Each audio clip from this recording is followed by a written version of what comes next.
in danger? On average, a single person will visit 130 web pages per day, but what's scary is that an estimated 10% of all websites on the internet are malicious or out to get you. Seriously, so many websites, hackers, even the government are all on the hunt to invade your computers, phones, etc. to get your personal information to either sell to the highest bidder or to use against you. And this is why so many people use VPNs. But what do VPNs actually do? Well, they encrypt your data in private sessions so that no one can invade your session, see your viewing history, or see any of your personal information. That's why you see tons of influencers on the internet promoting them, because it's really the only way to stay safe in today's modern world. I think there's tons of good VPNs to use, but personally, I recommend Clone VPN, which you can get with my code BG-DAN02. And now you know how.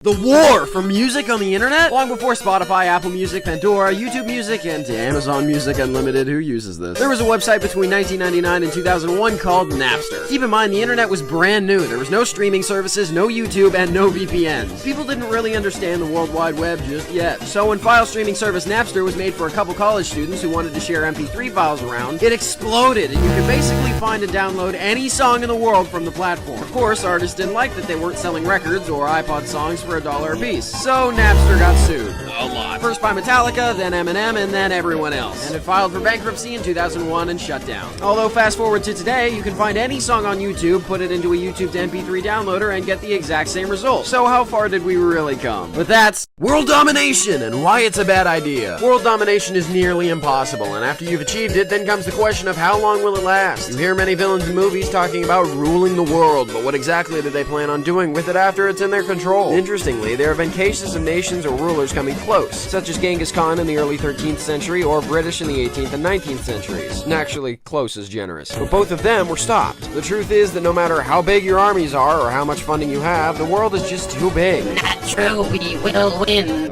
What? I mean, another funny joke. Okay. You can't possibly conquer the land and the sea with a massive navy and army. At some point, not only do you run out of money, but you run out of willing soldiers on the planet. Unless you're Disney or Jeff Bezos. If they decide to rule the world, yeah, we should just surrender. But now you know about...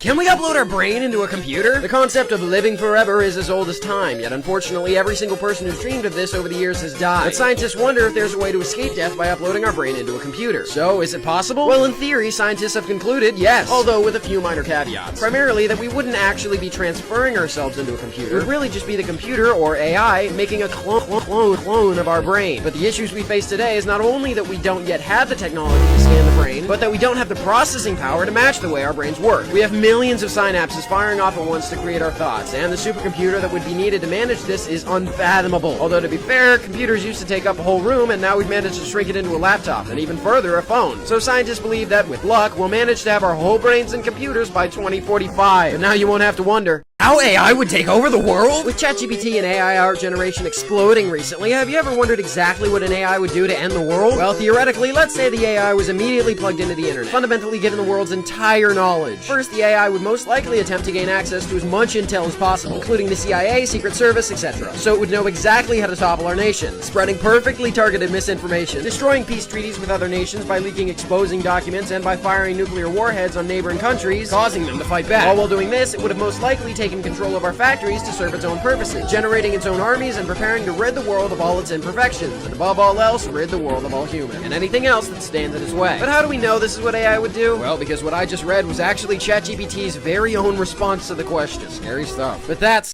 easiest ways to make people hate you? There's tons of fictional villains, and while some are written to be understood, many are written to be downright hated. So what are the easiest ways to make someone hate a villain? Well, here's a quick list. First off, any sort of animal or child abuse. Immediately, you despise them for harming innocents, displaying any sort of greed and overabundance of craziness or megalomania, as well as showing a lack of empathy or emotion, and obviously killing people. But one of the top ways that TV shows and movies are able to make you instantly hate a character is by having the villain simply overpower the main character, either by abusing them or kidnapping them and taking their place. Okay, that's it! What? I know you know What? that I kidnapped Riggy and I'm holding him hostage. This shirt, the past 2 shorts being about computers and AI, you're just toying with me. Well, that's it. You're done. Tomorrow Riggy dies, and now you're under my direct control. Come here. What? No.